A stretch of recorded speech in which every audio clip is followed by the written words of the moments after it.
मैंने सुना है वो आत्माराम थे, वो जो है कर्म बंधन से मुक्त थे, और इतने बड़े कर्म योगी होकर के, वो आत्माराम होकर के उन्होंने गृहस्थ को क्यों स्वीकार किया, राजगद्दी को क्यों स्वीकार किया? सुखदेव जी कहते, राजन तुम बिल्कुल ठीक कह रहे हो। मनु जी के बड़े बेटे प्रियव्रत जो हुए ना, ये देवऋषि नारद के शिष्य बने, और नारद जी की कृपा जिस पे हो जाए उसका तो समझ लो रिजर्वेशन कन्फर्म है। कहां? वहां। नारद जी ने जिस पे एक बार कृपा कर दी, जिसके गले में कंठी बांध दी, समझ लो काम बन गया। नारद जी की कृपा से इनको परमार्थ का बोध हो गया, परम तत्व को जान गए। पिताजी ने आज्ञा दी, बेटा अब तुम भी अपने छोटे भाई की तरह ब्याह कर लो, और तुम भी राजा बनकर के राज्य सुख भोगो, प्रजा का पालन करो, और हमारे वंश की वृद्धि। ये हाथ जोड़ के कहने लगे, पिताश्री मुझे इस चक्कर में मत डालिए, मैं इस प्रपंच में पढ़ना नहीं चाहता, क्योंकि गृहस्थ में पढ़ने के बाद व्यक्ति जो है ऐसे जाल में फंसता है कि लोहे की बेड़ियों से बंधा हुआ व्यक्ति तो छूट सकता है, पर पुत्र कलत्र आदि के बंधन में पड़ा हुआ व्यक्ति उससे मुक्त नहीं हो पाता। आप मुझे क्यों पटक रहे हैं? महाराज मनु ने समझाया, बेटा जिसका मन अपने बस में है ना, वो चाहे गृहस्थ में रहे, चाहे घर में रहे, चाहे सन्यास में रहे, वन में रहे या घर में रहे, जिसने अपने मन को बस में कर रखा है वो कहीं भी रह के भजन कर सकता है, और जिसका मन बस में नहीं है वो वन में जाके भी भटक सकता है। इसलिए बेटा तुम पहले राज्य सुख भोगो। देखो सीधे ब्रह्मचर्य से सन्यास की आज्ञा नहीं दी जाती, यद्यपि प्रबल वैराग्य हो तो ऐसा नियम है कि सीधा कोई ब्रह्मचर्य आश्रम के बाद सन्यास ग्रहण कर सकता है, लेकिन फिर भी गुरुजन जो है जल्दी ब्रह्मचारी को सन्यास दीक्षा नहीं देते, क्योंकि ये मन बड़ा चंचल है। हो सकता है ये मन विकार आ जाए और बाद में संसार भोगने का मन में लालसा आ जाए, भाव आ जाए, तो यदि संन्यस्त होकर के और बाद में संसार भोगा तो वह पतितारूढ़ हो जाएगा, और वहां से यदि अपने स्थान से गिरा तो उसका पतन हो जाएगा। इसलिए पहले वो संसार का सुख भोग करके, भोगों को भोगते हुए और धीरे धीरे अपने मन को संयत करते हुए वानप्रस्थ पर संन्यास की ओर बढ़े, ताकि वह अपनी साधना को ठीक ढंग से कर सके। मनु जी ने कहा, बेटा पहले तुम गृहस्थ धर्म को रखे रहो, पर उसके आभूषण कब बने? तभी बनेंगे जब उसमें कुछ ना कुछ मिश्रित होगा। उसी प्रकार शुद्ध अंतःकरण भगवत प्राप्ति के लिए बहुत अच्छा है, लेकिन भगवान चाहते ये सृष्टि चले तो इसमें माया का पुट लगा देते हैं, और माया के मिश्रण से ही तो संसार चलता है। यदि माया का मिश्रण ना हो तो भगवान की सृष्टि ना चले, ये व्यवस्था बिगड़ जाए। तो भगवान इसमें माया मिला देते हैं, और माया के मिश्रण से ही हम लोग इसमें लगे हुए हैं। वरना विचार करिए, कौन नहीं जानता कि किसी का कोई नहीं है? ऐसा कोई नहीं होगा जो ये बात ना जाने कि किसी का कोई नहीं है। ऐसा भी कोई नहीं है जो ये नहीं जानता हो कि साथ कुछ जाने वाला नहीं है। सब जानते हैं कि नहीं? हर व्यक्ति जानता है कि कुछ साथ नहीं जाएगा। हर व्यक्ति जानता है कि मैं खाली हाथ आया था, खाली हाथ जाना है। कितनों को मरते देख रहे हैं, फूंक के आ रहे हैं, और उसके बाद उसी संसार में, उसी प्रपंच में पड़े और देख रहे हैं कि इसने इतना कुछ किया, कुछ लेके नहीं गया, फिर भी हम उसी जंजाल में पड़े। ये क्या है? बोले ये माया का प्रभाव है। भगवान की माया हमें ऐसा बना देती है कि सब कुछ देखते हुए भी हम अंधे हो जाते हैं, उसमें पड़े रहते हैं। ये भगवान की माया है। फिर माया से बचा कैसे जाए? बोले इसका उपाय ये है कि मायापति के चरण पकड़ लो, कि माया को सब कोई भजे, माधव भजे न कोई, जो कदापि माधव भजे तो माया चेरी हो। माताएं पहले चक्की पीसती थी, और चक्की पीसती थी तो दो पार्टों के बीच में कुछ बचता नहीं, सब पिस जाता है। लेकिन जो कीले के पास आ जाता है, जो दाने गेहूं के अनाज के जो दाने कीले के पास लग गए, वो बच जाते हैं कि नहीं? कीला क्या है? बोले ये दो पार्ट हैं, ये मृत्यलोक, ऊपर का लोक, ये दो पार्ट चल रहे हैं, दिन और रात ये दो पार्ट चल रहे हैं, काल का चक्र ये पार्ट चल रहा है और हम सब उसमें पिस रहे हैं। लेकिन बचा कौन रहेगा? बोले भैया बचा वो रहेगा जिसने कीला पकड़ लिया। कीला क्या है? बोले वो है भगवान के चरण कमल, भगवान के चरणों का आश्रय जिसने ले लिया वो बच जाएगा। और यही बात अपने प्रवचन में, अपने उपदेश में श्री मनु जी महाराज कह रहे हैं, बेटा या सड़ सपत ज्ञान विजगी से मानो ग्रहे सुनिर्वेशयते पूर्वम अत्येति दुर्गा सतोजतारे क्षीणेषु कामं विचिरे दुपश्चितम्। बेटा हर व्यक्ति के पीछे 6 शत्रु हमेशा लगे रहते हैं। प्रियव्रत जी ने कहा मेरा तो कोई शत्रु नहीं है। बोले बेटा बाहर के शत्रुओं से तो कोई बच सकता है, पर अंदर छुपे हुए शत्रु से बचना बहुत मुश्किल है। अंदर के शत्रु कौन है? अच्छा कौन कौन जानता है अंदर के शत्रुओं को? काम, क्रोध, लोभ, मोह, मद और मत्सर, ये 6 शत्रु हर व्यक्ति के पीछे लगे हैं। कभी काम हमें पराजित कर देता है, कभी हम क्रोध के वशीभूत हो जाते हैं, कभी हम लोभ में पड़ जाते हैं। इन शत्रुओं के मारे व्यक्ति परास्त हो जाता है। अच्छा चोर जो है, नामदेव जी, चोर चोरी तो करता है पर अपने घर में थोड़ी करता है। चोर चोरी करेगा तो दूसरे के घर में करेगा, अपने घर में नहीं करेगा। जिसके घर में खा रहा है रह रहा है वहां नहीं करेगा। लेकिन ये जो चोर है ना 6, ये चोर कैसे हैं? बोले जहां रहते हैं वहीं चोरी करते हैं, वहीं डाका डालते हैं, हमारे ही अंदर रहते हैं और हमारे ही पुण्य को, हमारे धर्मों को नष्ट करते हैं और हमें विकारों में फंसा देते हैं, हमारे ऊपर डाका डाल रहे हैं। यहां बसत बहु चोरा है? तो क्या किया जाए? श्री प्रियव्रत जी से मनु जी महाराज कह रहे हैं, बेटा यदि इन 6 शत्रुओं से बचना है तो गृहस्थी एक किला है, दुर्ग। जैसे शत्रु ने आक्रमण किया हो, कोई किले में सुरक्षित बैठा है तो वो बचा रहेगा, और किले से बाहर है तो मैदानी लड़ाई लड़ने में बड़ी कठिनाई है। तो गृहस्थी एक किला है। पंकज जी यहां एक बात सोचने में आती है कि गृहस्थियों के लिए तो घर गृहस्थी एक किला है, लेकिन यदि ऐसी बात मान ली जाए कि गृहस्थी ही किला है तो जो व्रक्त हैं वो कहेंगे भाई हम किसका आश्रय लें? गृहस्थी ने तो गृहस्थी रूपी किले का आश्रय ले लिया, हमारे लिए कोई किला, हमारी कोई सुरक्षा? तो महापुरुष कहते हैं, बोले भगवान के चरण रूपी जो कमल है वही उनके लिए कोष है, वही उनके लिए किला है, और वह भगवान के चरण कमल के कोष में सुरक्षित रहते हैं। भगवान उनको बचाए रहते हैं, भगवान उनका पतन नहीं होने देते। उदाहरण बोले नारद जी, श्री नारद जी के मन में इच्छा हुई कि विवाह कर लें, विश्व मोहिनी से विवाह करने की इच्छा हुई कि नहीं? लेकिन नारद जी जैसा समर्पण चाहिए। नारद जी के मन में विवाह की इच्छा हुई तो नारद जी ने क्या किया? भगवान के पास गए और भगवान से कहने लगे, आपने रूप देहो प्रभु मोही, आन भाते नहीं पावा होही। आपने रूप देहो प्रभु मोही, आन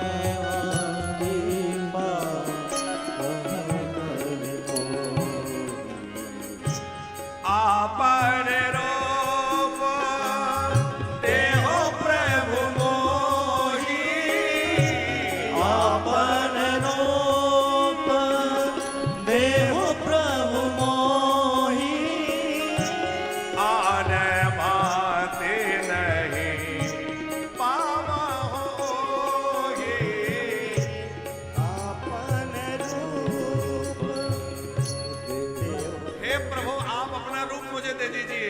कि दूसरी तरह में उसे नहीं पा सकता। किसको? जिससे मेरे विवाह करने की इच्छा है। तो विवाह की इच्छा हुई तो कहां गए? भगवान की शरण में गए। इसका अर्थ है कि भैया भोगों की इच्छा भी हो तो संसार में मत भटको, भोगों की इच्छा भी हो तो भगवान की चरण से लगे रहो, और जो भगवान के चरण से लगे रहेंगे भगवान उसका पतन नहीं होने देंगे। नारद जी को बचा लिया वैसे ही हमें भी बचा लेंगे। प्रियव्रत जी फिर भी विवाह के लिए स्वीकृति नहीं दिए। नहीं पिताश्री, आप चाहे जो करवा लीजिए, मैं आपकी ये आज्ञा नहीं मान सकता। महाराज मनु ने अपने पिताजी का स्मरण किया। मनु जी के पिताजी कौन है? ब्रह्मा जी। ब्रह्मा जी के पुत्र हैं मनु जी। ब्रह्मा जी आए और ब्रह्मा जी ने भी समझाया, बेटा गृहस्थी बंधन नहीं है। अरे यदि गृहस्थी में रहकर कोई सदगृहस्थ बने और सदगृहस्थ बन करके कोई अतिथि की सेवा करे। देखो हम लोग गृहस्थ में हैं तो क्या करना चाहिए? गृहस्थ का धर्म क्या है? बोले गृहस्थ का धर्म है कि न्याय पूर्वक धन कमाए, न्याय से अर्जित किए हुए धन से देवताओं की पूजा करे, पितरों का तर्पण श्राद्ध करे, अतिथि की सेवा करे, और अतिथि सेवा करने के बाद धर्म पूर्वक अपने जीवन का निर्वाह करे। बहुत जोर लगा के बोलना पड़ रहा है इसमें कुछ। अतिथि सेवा करे, अग्निहोत्र आदि करे। इस प्रकार करने से गृहस्थ में रह के बड़ी जल्दी भगवान को प्राप्त किया जा सकता है। अच्छा एक बात विचार करिए, भगवान के जितने भी अवतार हुए तो किसी गृहस्थ के घर में ही हुए कि नहीं? मान लीजिए मनुष्य रूप में भगवान जब आए तो किसी गृहस्थ के घर में ही आए। बड़े बड़े संत महापुरुष कहां प्रकट होते हैं? किसी गृहस्थ के घर में प्रकट होते हैं। तो हम लोगों को यह नहीं सोचना चाहिए कि हम तो गृहस्थी में पड़े। अरे गृहस्थी में कितनों ने भगवान को पाया है। संत तुकाराम जी, संत नामदेव जी, आप तो सब नामदेव जी के ही वंशज बैठे हैं। नामदेव जी की भक्ति कैसी? नामदेव जी की भक्ति के आगे भगवान बार बार नामदेव जी के सामने प्रकट हो जाते हैं। आपने वो प्रसंग सुना होगा, नामदेव जी की एक बार कुटिया जल गई और कुटिया में आग लगी तो नामदेव जी का भाव कितना ऊंचा था। उन्होंने सोचा कि सब जगह भगवान है तो इस अग्नि में भी भगवान है जो मेरे घर में अग्नि लगी है। और मानो भगवान ही अग्नि का रूप धारण करके आए हैं तो मैं डरूं क्यों? और भगवान यदि स्वयं ही मेरी कुटिया को अपने ग्रहण करना चाहते हैं तो मैं बचाऊंगा भी नहीं, बल्कि थोड़ा बहुत सामान जो यहां वहां रखा था बच गया था तो वो सब सामान ला ला के अग्नि में डालने लगे। बोले आज भगवान अग्नि का रूप धारण करके आए हैं तो जो कुछ बचा है वो सब डाल दो। ले जा के सब डाल रहे हैं, घी गुड़ आदि आदि जो बचा था सब डाल। लोगों ने सोचा नामदेव पागल हो गए, जो सब बचा सामान भी अग्नि में डाल रहे हैं। लेकिन उनके दिव्य भाव को कौन जाने। सब जल गया, बैठ के पेड़ के नीचे मस्ती में भजन कर रहे थे। और भगवान ने विचार किया कि तो मेरे भरोसे बैठा है, मम भरोसे ही हरस न दीना, अब मुझे ही कुछ करना पड़ेगा। तो भगवान साकेत से चले, एक बेलदार का मजदूर का रूप बना लिया। भैया नामदेव की कुटिया बनाना है, उसका घर बनाना है, छप्पर छाना है। किशोरी जी ने पूछा कहां चले? बोले एक भक्त का घर जल गया है, उसका घर बनाना है, वो तो मेरे भरोसे बैठा है, उसको चिंता ही नहीं है। फिर तो किशोरी जी ने कहा कि मुझे भी साथ ले चलिए, मैं भी थोड़ी सेवा कर लूंगी। किशोरी जी भी साथ में हो ली और दोनों मजदूरों का सा भेष बनाकर बांस बल्ली सामान लेके आए और ठाकुर जी ने अपने हाथों नामदेव का जो है छप्पर छाया, अपने हाथों आस्त बनाया। और हमारी किशोरी जी ने बढ़िया गाय के गोबर से लेपन कर दिया, चौक लगा दिया, सुंदर बंधनवार लगा दिए और नामदेव जी से कहा नामदेव जी अब अपने नए घर में गृह प्रवेश करिए, आपके लिए नया घर तैयार हो गया है। तो भैया भगवान तो भक्तों के अधीन है। ऐसी दृष्टि नामदेव जी की। एक बार कहीं संकीर्तन हो रहा था, सत्संग हो रहा था और वहां बड़े बड़े संत विराजमान थे, एकनाथ जी आदि विराजमान थे, मुक्ताबाई विराजमान थी, सब बड़े बड़े महापुरुष सत्संग कर रहे थे। और पीने का जल जो था वो समाप्त हो गया, रात्रि में घड़ा खाली। अब पानी की व्यवस्था कैसे हो? तो कुछ दूरी पे चंद्रभागा नाम की नदी थी। बोले चंद्रभागा से जल भर लाओ। और सब लोग जाने में डर रहे थे जाएगा कौन? क्यों? बोले वहां उस समय भूतों का उपद्रव था, बड़ा भारी, प्रेतों ने उपद्रव मचा रखा था, कोई भी जाए उसको वो डराते थे। नामदेव जी ने कहा कि मैं जाता हूं। घड़ा लेके गए और जैसे ही वहां पहुंचे तो वो प्रेत प्रकट हो गए, नाचने लगे, लंबे लंबे हाथ पैर वाले, बड़े ऊंचे ऊंचे शरीर वाले प्रेत इकट्ठा हो गए, घेर लिया इनको। इन्होंने घड़ा तो नीचे रख दिया और ताली बजा बजा के नाचने लगे। आज हरि देखे लंबकनाथ, आज मेरे ठाकुर जी लंबकनाथ बन के आ गए और आसमान तक सर है जाको जोजन भरी भरी हाथ। आज हरि देखे लंबकनाथ, मेरे नाथ लंबकनाथ बन के आ गए। आज कैसा विराट रूप बना के आए, विचित्र वेश बना के आए। नामदेव जी के संकीर्तन से, प्रेम से वो प्रेत मुक्त हो गए और भगवान प्रकट हो गए। और ठाकुर जी ने प्रकट होके कहा, क्यों भैया नामदेव, क्या प्रेतों में भी तुझे मैं दिखता हूं? इन्होंने पूछा कि प्रभु क्या प्रेतों में आप नहीं है? अरे जब हर जगह आप हैं तो प्रेत में भी आप ही हैं। अरे जब आप ही चर में, अचर में, जड़ में, चेतन में, हर जगह आप हैं तो भूत प्रेतों में भी तो आप ही हैं। तो प्रभु मुझे तो सर्वत्र आप ही नजर आते हैं, तो प्रेतों में भी आप ही नजर आ रहे हैं। ठाकुर जी प्रसन्न हो गए, धन्य है तुम्हारा भाव, जो तुम्हारी ऐसी दृष्टि हो गई कि हर जगह तुम्हें मैं नजर आता हूं। और भैया जिसको हर जगह वही वह नजर आता है उसका तो क्या कहना है। पर यह दृष्टि हर किसी को नहीं मिलती है तो, पर दिखता नहीं है, क्योंकि हमारे सामने माया का पर्दा पड़ा हुआ है। दिखेगा कब? जब माया का पर्दा हट जाएगा। दृष्टि कौन देगा? बोले दृष्टि सदगुरु कृपा करके देंगे।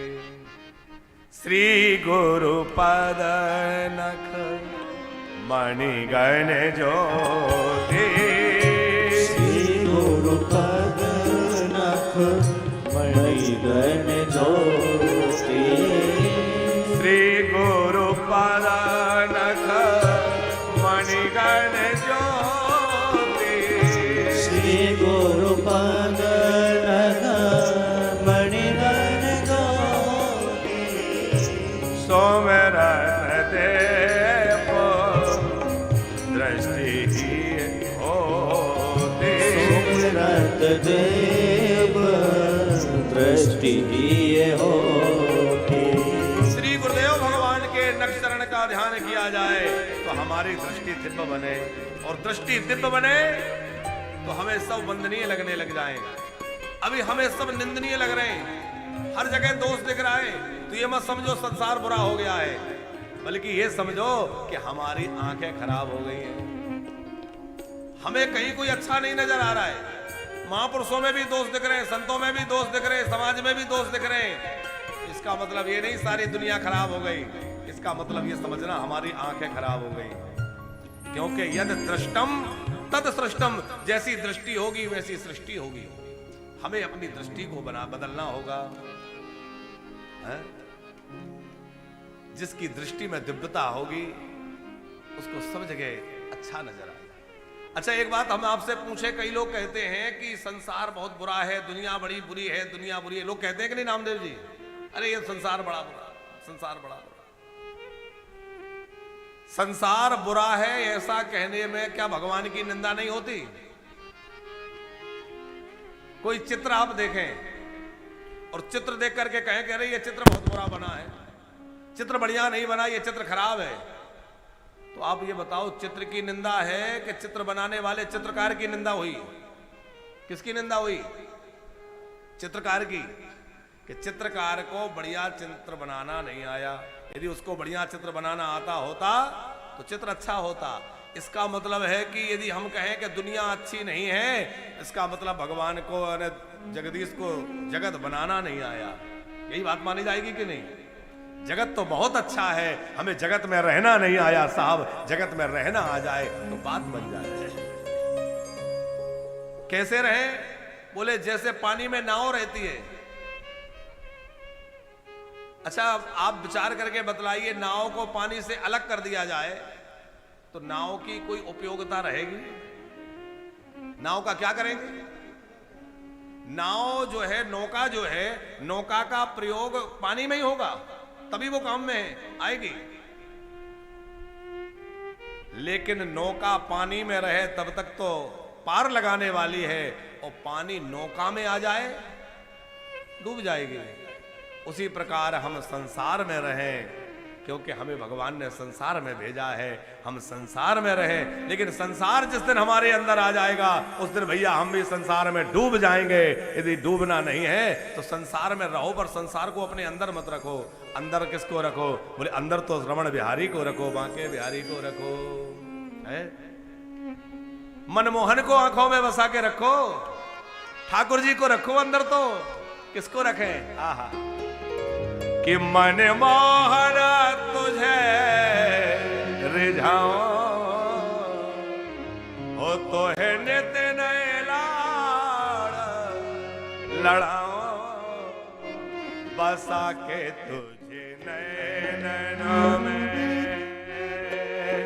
छुपा के तुझे नए नैनों में, बसा कर नैनों में, छुपा के तुझे नैनों में, बसा कर नैनों में, छुपा के तुझे नैनों में, बसा कर नैनों में, छुपा के तुझे नैनों में। ओ मने मोहन तुझे रिझाओ, तो है नित नए लाड़ लड़ाओ, बसा के तुझे नैनों में, छुपा के तुझे नैनों में, बसा कर नैनों में, छुपा के तुझे नैनों में।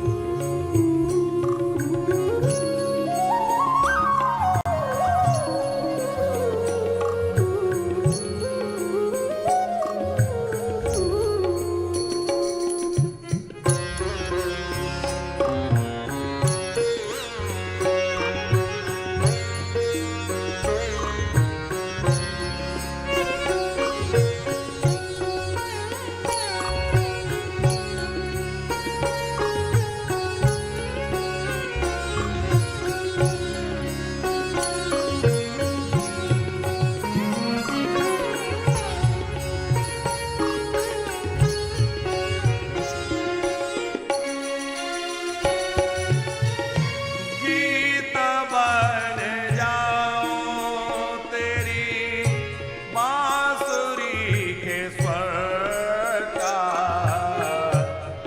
ये ठेलाती पल खाती पतली कमर का।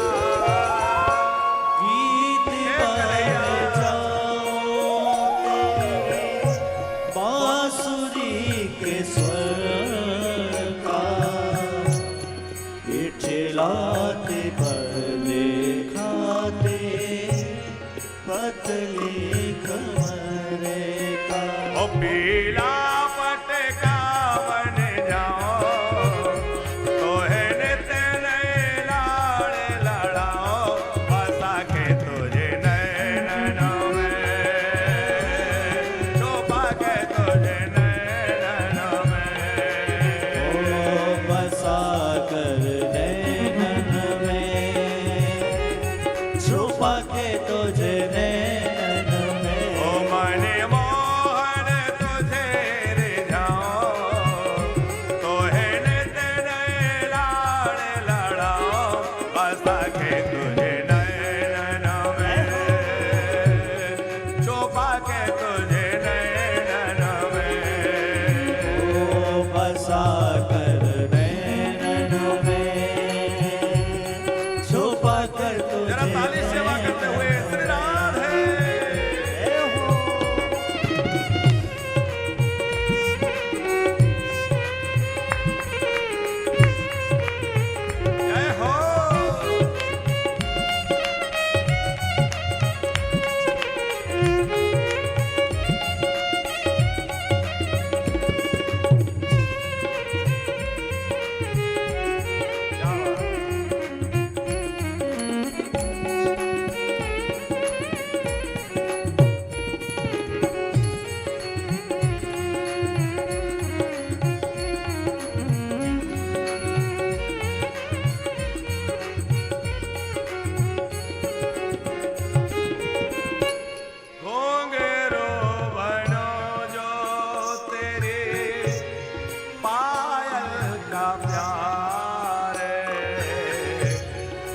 पल पल चूमा करो चरण तिहारे। मोमिनो बनो जो पायल का प्यार, पल पल देखा करो चरण तिहारे। ओ तेरे संग संग नाचोगा तोहे नित नए लाड़ लड़ाओ बसा के तुझे नैनन में शोभा के तुझे नैनन में बसा कर नैनन में छुपा के तुझे नैनन में। ओ मने मोहन तुझे रिझाओ तोहे नित नए लाड़ लड़ाओ बसा के तुझे नैनन में शोभा के तुझे नैनन में। बसा कर नैनन में छुपा कर तुझे नैनन में।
राधिका के सोरे संग रावण तुम्हारा मुझको दिखा दो कभी ऐसा नजारा। राधिका किशोरी सरे रमण तुम्हारा मुझको दिखा दो कहीं ऐसा नजारा। ओ राधिका के सोरे संग रावण तुम्हारा मुझको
ओ जय राधा रमण प्यारो राधा रमण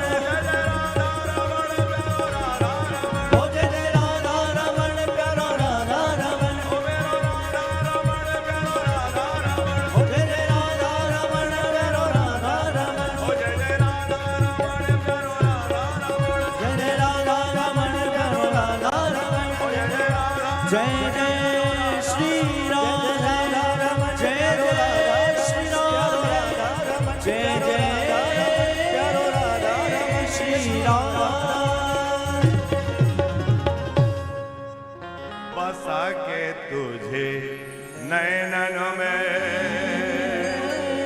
हो छुपा के तुझे नैनन में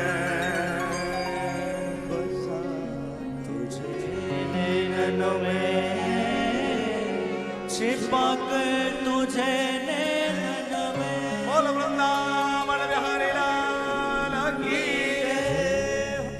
भैया हृदय में ठाकुर जी को छुपा लो। अब हम लोग आगे की कथा में आगे बढ़ेंगे रसधारा में। हमारे साधना चैनल के भी सब श्रोता दर्शक जुड़ चुके हैं, तो वानप्रस्थ से जुड़ी हुई कुछ आवश्यक सूचनाएं और उनके बाद हम लोग आगे कथा के क्रम में चलेंगे। बोलिए भक्त वत्सल भगवान की। गृहस्थ में रह के भी भगवान की प्राप्ति की जा सकती है, और यदि मन में दृढ़ संकल्प नहीं है, दृढ़ वैराग्य नहीं है और मन बस में नहीं है, तो वन में रह के भी कोई भटक जाता है। इसलिए इस समय तुम्हें यही हमारी आज्ञा है कि गृहस्थ धर्म स्वीकार करो, यथोचित गृहस्थ धर्म का पालन करो और बाद में संन्यास लेकर के भगवत प्राप्ति करना। प्रियव्रत जी ने अपने पितामह की आज्ञा मान करके विवाह करना स्वीकार किया और विश्वकर्मा जी की पुत्री बरहेशमती जी से आपका विवाह हुआ, जिनसे आपको 10 पुत्र हुए। फिर बाद में एक और विवाह भी आपका हुआ, जिनसे आपको उत्तम, रेवत, तामस आदि पुत्र हुए। प्रियव्रत जी महाराज परम प्रतापी हैं, मनु जी के पुत्र हैं, ब्रह्मा जी के पौत्र हैं। आप भगवान के परम भक्त हैं, नारद जी के शिष्य हैं। ऐसा प्रताप प्रियव्रत जी का था। नामदेव जी, इन्होंने देखा कि रात्रि हो जाती है और लोग सोने में समय खराब करते हैं, तो लोग सोए ना, रात्रि ही ना हो, तो क्या किया इन्होंने कि सूर्य नारायण का ही स्वरूप बना लिया और सूर्य सुमेरु पर्वत के उस तरफ चले जाते हैं, इधर अंधेरा हो जाता है, तो ये दूसरे सूर्य बनकर रथ पर बैठ करके और ये भी सुमेरु पर्वत का चक्कर लगाने लगे। 7 परिक्रमा लगाए। ब्रह्मा जी ने आके फिर समझाया, बेटा ये क्या कर रहे हो? अरे सृष्टि में जो कुछ भी दिन बनाया है, रात बनी है, कुछ भी बनी है, फालतू नहीं है, इन सबका अपना अपना महत्व है। लोग 2-4 दिन ना सोए तो क्या हालत हो जाती है। अरे एक रात ठीक से नींद ना लगे, सवेरे आदमी मिलता है, अरे मुंह लटका है, क्या हो गया? तो क्या बताएं, रात में लाइट नहीं थी, मच्छरों ने काटा, नींद नहीं। एक रात में नींद ना लगे तो मुंह लटक जाए है? तो बताइए, यदि रात्रि ही ना हो और लोगों को विश्राम ना मिले तो लोग कैसे चल पाएंगे? प्रियव्रत जी ब्रह्मा जी की आज्ञा से रुक गए, लेकिन उनके रथ के पहियों से जो गड्ढे बन गए थे वो 7 समुद्र बन गए और पृथ्वी में 7 द्वीप बन गए। 7 द्वीप कौन कौन से हैं? पहला है जम्बू द्वीप, हम लोग जिस पे रहते हैं इसका नाम है जम्बू द्वीप। फिर है प्लक्षद्वीप, सालमली द्वीप, कुशद्वीप, क्रौंच द्वीप, सागद्वीप और पुष्कर द्वीप। ये 7 द्वीप पृथ्वी पे हैं। महाराज प्रियव्रत को 10 पुत्र बड़ी रानी से थे, जिनमें से 3 तो यति हो गए। 7 पुत्रों को आपने एक एक द्वीप का राजा बना दिया और हमारे जम्बू द्वीप के जो राजा बने वो हुए महाराज आग्नेत्र। आग्नेत्र महाराज को 9 बेटे थे। इन्होंने जम्बू द्वीप के 9 भाग किए, एक एक बेटे को एक एक भाग का राजा बना दिया। हमारा जो भाग है, खंड है, इसका नाम कहलाया अजनाब खंड। यहाँ के राजा हुए महाराज नाभि। नाभि के प्रपुत्र हुए भगवान ऋषभ। ऋषभ देव के रूप में भगवान प्रकट हुए। ऋषभ देव जी भी बड़े प्रतापी रहे। ऋषभ का मतलब ही होता है श्रेष्ठ। इनका पुत्र, इनका जो विवाह है वो इंद्र की पुत्री जयंती के साथ हुआ और आपके 100 पुत्र हुए। अब तो और पहले से बुरा चलने लगा, पहले से और गड़बड़ हो गया। 100 पुत्र में सबसे बड़े बेटे का नाम था भरत। बड़े प्रतापी आगे भरत हुए। ऋषभ देव जी अपने बच्चों को समय समय पे बुला के बड़ी सुंदर शिक्षा देते हैं, बेटा ये मनुष्य देह हमें भगवान की प्राप्ति के लिए है, भगवत प्राप्ति के लिए मिली है। ना हम देहो देह भाजाम नृलोके काष्ठान कामान नरहति बिडभुजाम्ये तपो दिव्यम पुत्र कायेन सत्वम शुद्धिरस्माद ब्रह्म सौख्यम त्वदन्तम्।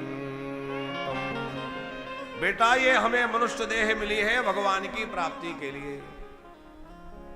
अच्छा ऐसे समझिए कि मोक्ष प्राप्ति के लिए जो दरवाजा है वो मनुष्य देह ही है, यहीं से प्रवेश हो सकता है। इस दरवाजे पे आकर भी जो चूक गया उसको फिर पूरा चक्कर लगाना पड़ेगा 84 लाख योनियों का। जैसे एक हॉल में आप बैठे हैं और हॉल में एक ही दरवाजा है। एक अंधा व्यक्ति एक हॉल में बैठा था, नामदेव जी ऐसे समझे, और वो हॉल में से बाहर जाना चाहता था तो वो बेचारा पता नहीं दरवाजा कहां है, तो दीवार टटोलते टटोलते आगे बढ़ा। अब पूरी दीवार टटोलते टटोलते पूरे चक्कर घूम गया, हॉल के दरवाजे के पास आया। तब तक उसको थोड़ी खुजली हुई तो उसने सोचा कि इतनी देर से चल रहा हूं, दरवाजा आया नहीं, अभी तो दूर होगा। तो थोड़ा खुजलाने लगा, चलता गया, तब तक दरवाजा निकल गया। फिर दीवार पकड़ के चला तो फिर पूरा चक्कर लगाना पड़ेगा कि नहीं, फिर दोबारा लगाएगा जब वहीं आएगा। वो हमारी हालत वही है। बोले 84 लाख के चक्र में घूम के मनुष्य योनि में आए और दरवाजे पर आ गए और विषय विकारों की खुजली हो गई। विषयों की खुजली में हम खुजलाने में लग गए, दरवाजा चूक गया, फिर पूरा चक्कर लगाना पड़ेगा भैया। इसलिए इतना सावधान रहना है कि इस बार हम लोग उस मोक्ष मार्ग में प्रवेश कर जाएं। गुरुर्न सस्यात् स्वजनो न सस्यात् पिता न सस्यात् जगन्नी न सस्यात् दैवं न तस्यान्न पतश्न सस्यात् न मोक्ष चेद्या समुपेत मृत्यो। ऋषभ देव जी बच्चों को समझाते हैं, बेटा वो गुरु नहीं जो अपने शिष्य को भाव बंधन से छूटने की राह ना दिखाए। आजकल तो बड़ी परंपरा गड़बड़ हो रही है, क्या कहें। ऐसे भी गुरु हो गए जो कहते भगवान की पूजा मत करो, भगवान की फोटो तस्वीर मत रखो, क्या करो, बोले गुरु जी की पूजा करो, गुरु जी की तस्वीर रख लो। उससे क्या होगा, बोले गुरुजी आपको स्वर्ग के दरवाजे पे मिलेंगे, मरने के बाद सीधा स्वर्ग में ले जाएंगे। अभी तो मरने के बाद ही पता चलेगा कि स्वर्ग के दरवाजे पे मिलेंगे कि नरक के दरवाजे पे मिलेंगे, है? अरे भैया हमें ये देह भगवान की प्राप्ति के लिए मिला है, इसलिए भगवान की प्राप्ति में जो भी बाधक हो वो चाहे जितना अपना हितैषी हो, अपना खास हो, उससे थोड़ी दूरी बना लो। क्योंकि हमारा मूल काम क्या है, भगवान का भजन, और भजन में ही जो विघ्न बने। नामदेव जी मीराबाई को जब परिवार के लोग बहुत सताने लगे तो उन्होंने गोस्वामी तुलसीदास जी को एक पत्र लिखा। तुलसीदास जी की कीर्ति उन्होंने संतों से सुनी थी, बड़े सिद्ध महात्मा हैं। उन्होंने अपने मन की चिंता व्यथा लिखी कि मेरे परिवार के लोग भजन नहीं करने देते, मैं क्या करूं। तुलसीदास जी ने पत्र पढ़ा और पत्र पढ़ करके उत्तर लिखा, जाके प्रिय न राम भय देहि तजिए ताहि कोटि वेरी सम यद्यपि परम सने। जिसको भगवान प्रिय नहीं है वह कितना भी खास हो उससे दूरी बना लेनी चाहिए। किसने बनाई? तजो पिता पहलाद विभीषण बंधु भरत महतारी कि बलि गुरु तजो कंत ब्रजवंतन भय मुद मंगलकारी भय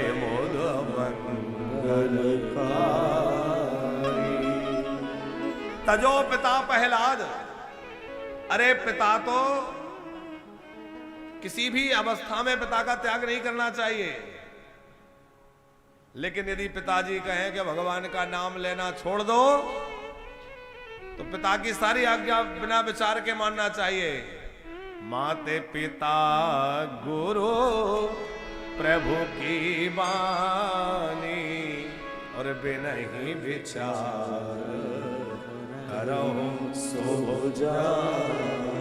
माता पिता की आज्ञा बिना विचारे मान लेना चाहिए, लेकिन वही पिताजी कहे कि भजन करना छोड़ दे तो नहीं छोड़ना चाहिए। क्यों? बोले सबसे बड़ा उदाहरण प्रहलाद जी का है। प्रहलाद जी ने पिताजी की बात नहीं मानी, भगवान मिले, क्योंकि हमारा मूल काम तो भगवान की प्राप्ति है। तजो पिता प्रहलाद विभीषण बंधु। रावण ने विभीषण को समझाया कि तू हमारे शत्रु का नाम लेना छोड़ दे। विभीषण ने कहा यह नहीं हो सकता। विभीषण को लात मारकर रावण ने निकाल दिया, भाई का त्याग कर दिया, राज्य का त्याग कर दिया, लेकिन भगवान का नाम नहीं छोड़ा है। भरत जी ने राम वनवास के बाद कभी भी कैकेयी को मां नहीं कहा, अपनी मां का त्याग कर दिया। तेरे कारण मेरे राम वन में चले गए। गुरुजी का त्याग तो कभी नहीं करना चाहिए, लेकिन राजा बलि से उनके गुरु शुक्राचार्य जी ने कहा कि दान मत करो, ये साक्षात नारायण है, तुम्हारा सब कुछ ले लेंगे, ये परमात्मा है। बलि ने कहा ये ब्राह्मण यदि है तो धन लेके चले जाएंगे, और यदि ये परमात्मा है तो मेरा सौभाग्य है कि परमात्मा मेरे द्वार पे मांगने आया है, मैं अवश्य दूंगा। अरे जब साक्षात यज्ञ पुरुष भगवान प्रकट हुए, जिन भगवान के लिए प्रसन्नता के लिए यज्ञ कर रहा हूं वही आ गए, तो फिर क्या बचाना। और संपत्ति तो आज नहीं तो कल जानी है, पर भगवान को देके मैं अपनी कीर्ति को, अपने पूर्वजों की कीर्ति को स्थिर कर दूंगा। और वही हुआ। राजा बलि ने भगवान को अपना सर्वस्व दे दिया तो बलि का क्या चला गया? आप विचार करिए, संपत्ति तो जाना ही था, लेकिन भगवान को समर्पित कर दी तो बलि को क्या मिला? बोले बलि को इतना बड़ा यश मिल गया कि आज भी जब कोई बड़ा दान करता है तो उसका नाम हो जाता है बलिदान। बोले बलि जैसा दान, विशिष्ट दान में बलि का नाम साथ जुड़ गया। बलिदान का मतलब होता है बलि जैसा दान, शब्द ही बन गया हमारे यहां बलिदान। गुरुजी की बात न मानकर भी भगवान की सेवा की, परिणाम उसकी कीर्ति, उसका यश संसार में सुस्थिर हो गया। कि तजो पिता प्रहलाद विभीषण बंधो भरत महतारे, बलि गुरु तजो कंत ब्रजवंतन। ब्रज गोपियां अपने पतियों को छोड़ करके और नंद नंदन की शरण में गई। कई गोपियों के पतियों ने रोका, जगो रगुणमय अमदे हम सद्या प्रक्षीण बांधवा, लेकिन वह गोपियां अपने उस बंधन को छोड़ करके कृष्ण के पास गई। क्यों? कोई जार बुद्धि से नहीं गई, काम बुद्धि से नहीं गई, कोई विकार लेकर नहीं गई। वह सोचती हैं अनंत जन्मों की उपासना के फल स्वरूप तो हमें आप वृंदावन में जन्म मिला और गोपी बन के कृष्ण प्राप्ति का अवसर मिला, हम कृष्ण प्राप्ति से चूक कैसे जाएं? अरे शरीर का कोई पति हो सकता है, पर आत्मा के पति तो परमात्मा है। शरीर का पति तो कई बार कोई हो गया, इस बार शरीर है तो कोई शरीर का पति कोई है, अगली बार कोई और शरीर मिला तो उसमें कोई और पति बन गया, लेकिन आत्मा के पति वो तो सदा से परमात्मा है। ऐसा विचार करके गोपियों ने कृष्ण का भजन किया तो गोपियां प्रेम की ध्वजा कृष्ण प्राप्त हो गए। यह उत्तर जब मीराबाई ने गोस्वामी जी का सुना तो मीराबाई मेवाड़ को त्याग करके और वृंदावन आ गई और यहां आके खूब भजन किया। ऋषभदेव जी कहते हैं, बेटा वही सच्चा बंधु बांधव है जो हमें भगवत प्राप्ति की राह दिखलाए, वही हमारा हितैषी है जो हमें भवबंधन से मुक्त होने की राह दिखलाए। अच्छा, आजकल हम लोग क्या करते हैं, जरा विचार करिए। हम अपने बच्चों को शिक्षा तो देते हैं, लेकिन कभी हम अपने बच्चों को धर्म की शिक्षा देते हैं? कभी उन्हें मोक्ष की राह बतलाते हैं? उन्हें भगवान के भजन की बातें बतलाते हैं? क्यों नहीं बतलाते? विचार करना चाहिए हम लोगों को, उनका जीवन दिव्य कैसे बनेगा। अरे केवल धन से ही यदि काम चला करता तो आप विचार करिए रावण के पास कितनी संपत्ति थी। हम लोग जीवन भर में खूब मेहनत करेंगे, भाग दौड़ करेंगे, बहुत ज्यादा करेंगे तो 2-4 किलो सोना इकट्ठा कर लेंगे, और ज्यादा कोई करेगा तो 10-5 किलो कर लेगा, 25-50 किलो कर लेगा, इससे ज्यादा तो नामदेव जी नहीं कर पाएगा है? और रावण के पास कितना था?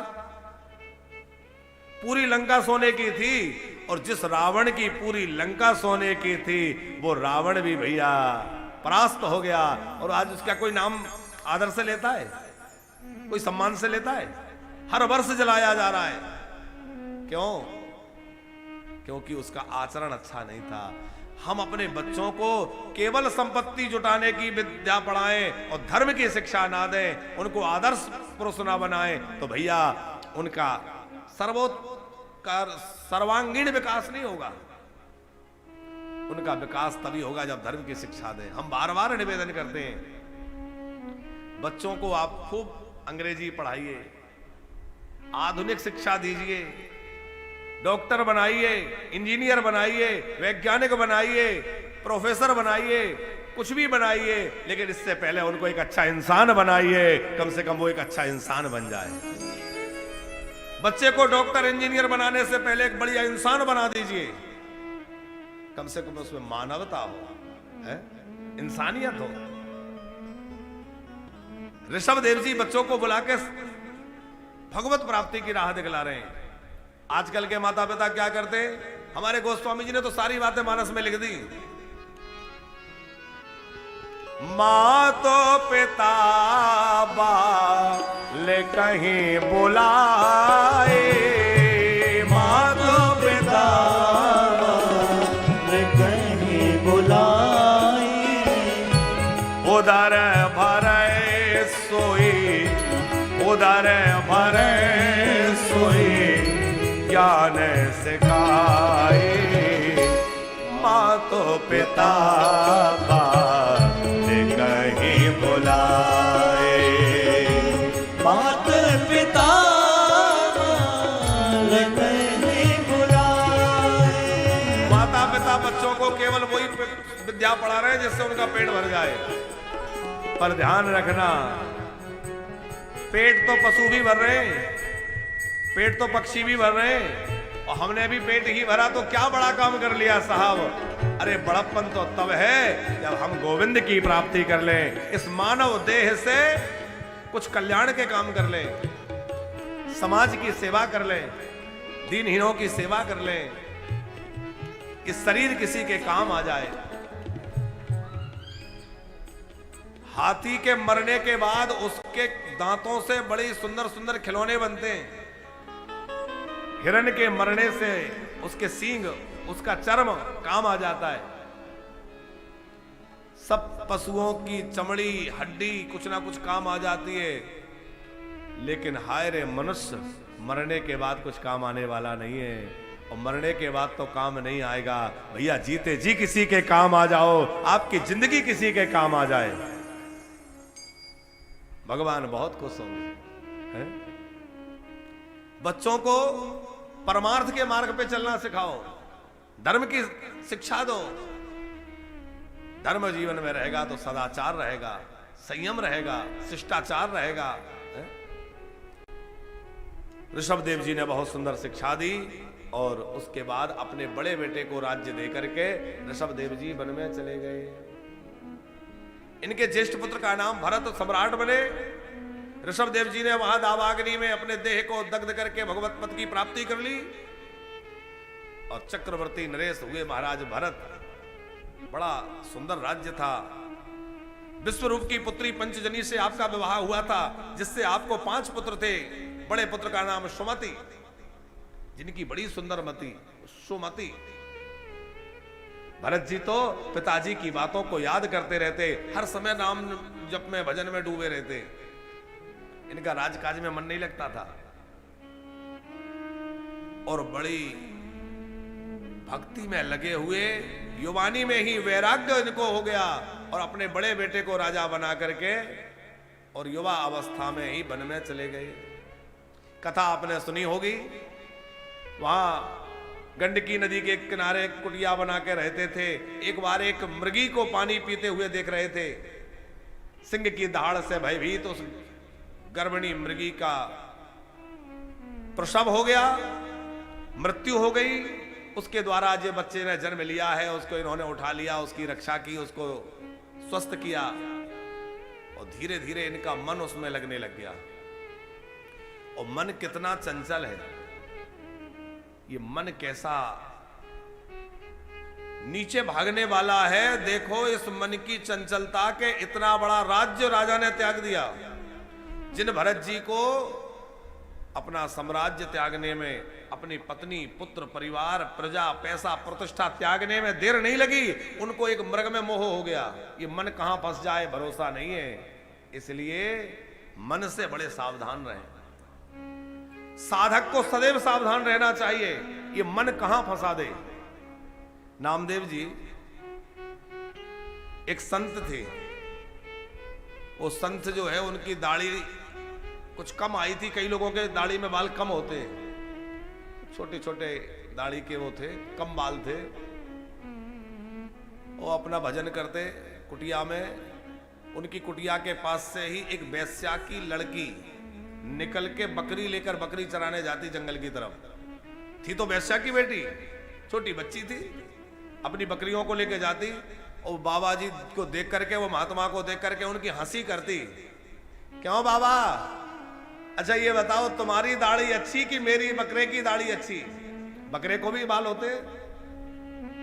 चढ़ाती बाबा जी को, महात्मा जी से कहती बाबा तुम्हारी दाढ़ी अच्छी कि मेरे बकरे की दाढ़ी अच्छी? बाबा कभी उत्तर नहीं देते, सुन के रह जाते। धीरे धीरे समय बीतता गया, बाबा का बुढ़ापा, शरीर पूरा होने का समय आया, अंतिम समय आया। बाबा जो है आतुर काल में मरणासन्न स्थिति में थे, भगवान नाम ले रहे थे। सहसा उन्होंने आंखें खोली, आसपास के लोगों से कहा वो अमुक वेश्या जो है ना, उसकी बच्ची को, उसकी बेटी को बुला लाओ। लोग आश्चर्य में पड़ गए कि मरते समय वेश्या की बेटी को बुला रहे हैं, इनको हो क्या गया, ये क्यों बुला रहे हैं? पर लोगों ने सोचा कि भाई अंतिम इच्छा है, बुला दो।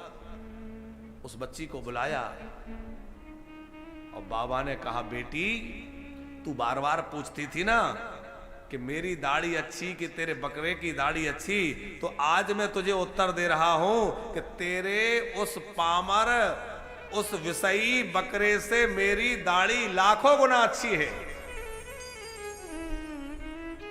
अब जब इतना कहा तो वो बच्ची की आंखें भर आई। अब तो बाबा की मृत्यु का समय है। रोते रोते कहा बाबा मुझे क्षमा कर देना, मैंने आपके साथ बहुत आपका उपहास किया है। पर बाबा एक बात बताओ कि ये बात आज आप कह रहे हैं, ये बात आपने पहले कभी क्यों नहीं कही? आप पहले भी तो मेरा उत्तर दे सकते थे। बाबा की आंख भर आई और बाबा ने बड़ा प्यारा उत्तर दिया। कहा बेटी मन का भरोसा नहीं है, ये मन कब ले डूबे। मैं इसलिए नहीं कहा कि मेरी दाढ़ी ज्यादा अच्छी, मैं कह देता तेरे बकरे से मेरी दाढ़ी ज्यादा अच्छी है, और ये मन कहीं विकारों में फंस जाता, ये इंद्रियां कहीं इधर उधर भाग जाती और कभी मुझसे कोई अनुचित काम बन जाता तो मेरी दाढ़ी से तो तेरे बकरा अच्छा था, मेरे ऐसे महात्मा से तो वो बकरा ही अच्छा था। लेकिन मेरे मन को मैं साधे रहा, मेरा जीवन बच गया और अब मैं जा रहा हूं। अब कोई पाप होने की, मन इधर उधर जाने की संभावना नहीं है, इसलिए मरते मरते कह रहा हूं कि मेरी दाढ़ी तेरे बकरे से अच्छी है। इसका अर्थ समझे? भरोसा नहीं है ये मन कहां ले डूबेगा। इसलिए भैया मन का बड़ा संयम। हम अपने मन को जरा भी ढीला छोड़ेंगे ये इधर उधर भाग जाएगा और कभी कहीं जाएगा, कभी कहीं जाएगा। एक महात्मा थे, उनसे लोगों ने कहा कुछ सुनाओ। सभा में माइक लेकर खड़े हो गए, उपदेश देने लगे। क्या मेरा दिल कभी दिल्ली कभी मुंबई, मेरा दिल कभी दिल्ली कभी मुंबई। लोगों ने सोचा आगे कुछ बोलेंगे, 5-7 बार इतना ही बोला। लोग परेशान हो गए, ये बाबा जी क्या उपदेश दे रहे हैं, ये क्या बात हुई, महाराज जी कुछ और सुनाइए। बस वही बात करें, मेरा दिल कभी दिल्ली कभी बंबई। किसी ने खड़े होकर कहा महाराज जी बात समझ में नहीं आ रही, आप क्या कह रहे हैं। बोले समझो, मैं कहना ये चाहता हूं कि ये मन इतना चंचल है, कभी दिल्ली भागता है कभी बंबई भागता है। जिसने इस मन को साध लिया उसके सारे काम बन जाएंगे। भैया मन को साध लो, सारा काम बन जाएगा। मन को एकाग्र कर लो, कभी यहां भाग रहा है कभी वहां भाग रहा है, ये मन एक जगह हो जाए तो सारे उपदेशों का सार्थकता हो जाए, सारे काम बन जाएंगे। हम बैठे कथा में, मन कहीं और चल रहा है। अच्छा, अनुकूल और प्रतिकूल भी मन के ऊपर चलता है। नामदेव जी रात को 12 बजे घर में कोई महात्मा आ जाए, लगेगा कि बताओ ये महाराज जी को भी अब आने का समय मिला। अब 12 बजे इनको भोजन बना के कौन खिलाए। अभी किचन साफ किया है, रसोई साफ करी, गैस चूल्हा साफ किया, अब इनको भोजन बनाओ। और रात को 2 बजे अपना भाई आ जाए मायके से और वो कहे कि देख बहन मैं तो भोजन करके आया हूं स्टेशन पे ही, मैं वो क्या ट्रेन लेट हो गई थी, मैंने वहीं पा लिया था, बिल्कुल परेशान मत होना। बोले अच्छा, इतने दिन बाद आया, भूखा रखूंगी। अब आप विचार करो। अच्छा, महात्मा जी को भी छोड़ो, थोड़ा और अलग ढंग से सोचो। पति की माताजी गांव में रहती हैं, रात को 11:30 बजे आ गई, क्या हालत होगी। हर कभी चले आते हैं, ये कोई धर्मशाला है क्या। अब ये नहीं देखते हम लोगों के भी तो इतने काम है, छोटा सा घर है, कितने काम, कितनी बातें चालू हो जाएंगी। और मायके से कोई आ जाए, ये क्यों। अरे मेहनत तो उतनी करनी पड़ रही, लेकिन ये जो अंतर है ये मन के कारण ही तो है। मन ने उसको अनुकूल मान लिया तो वो अच्छा लग रहा है, उसकी सेवा करना अच्छा लग रहा है। मन ने जिसको प्रतिकूल मान लिया वो बुरा लग रहा है, उसके करने में हमें तकलीफ हो रही है। इस मन को जिसने साध लिया और मन को एकाग्र कर लिया, भैया वही साधक है, वही महात्मा है, और वही भगवान की प्राप्ति कर सकता है जिसने अपने मन को साध लिया। भरत जी अपने मन को साध के भगवान में लगा रखे थे, लेकिन धीरे धीरे वो मन कब निकल करके और मृग में फंस गया उनको खुद बंदे पता नहीं चला। और जब मृत्यु का काल आया ना, तो मृत्यु के क्षण में उनका स्मरण जो था भगवान का नहीं था, मरते समय उनका स्मरण उस मृग का था। मेरे बाद क्या होगा, कहीं ऐसा ना हो कोई मार डाले। कहां गया, दिख नहीं रहा। अंते या मति सा गति, मरते मरते हिरण को चिंतन करते मरे, हिरण बन गए। हिरण बनने के बाद इनको अपने पूर्व जन्म की सारी स्मृति रही कि देखो मैं कितना बड़ा सम्राट था और मेरी क्या दशा हो गई। एक मृग के मोह से मुझे मृग बनना पड़ा। अच्छा, वो हिरण का शरीर इनका छूटा तो ब्राह्मण के घर जन्म मिला। श्रोत्रिय ब्राह्मण, उनकी 2 पत्नियां थी, एक से 9 बेटे थे, एक से जुड़वा बेटा बेटी। वो जो बेटे थे उनमें जुड़वा में वो ये थे। संयोग वसात यहां भी इनका नाम भरत रखा गया। लेकिन जब थोड़े बड़े हुए, पिताजी ने यज्ञोपवीत संस्कार कराया, गायत्री मंत्र सिखाया। 50 बार गायत्री बोल बोल के थक गए पिताजी, लेकिन इन्होंने कभी गायत्री मंत्र भी याद करके नहीं सुनाया।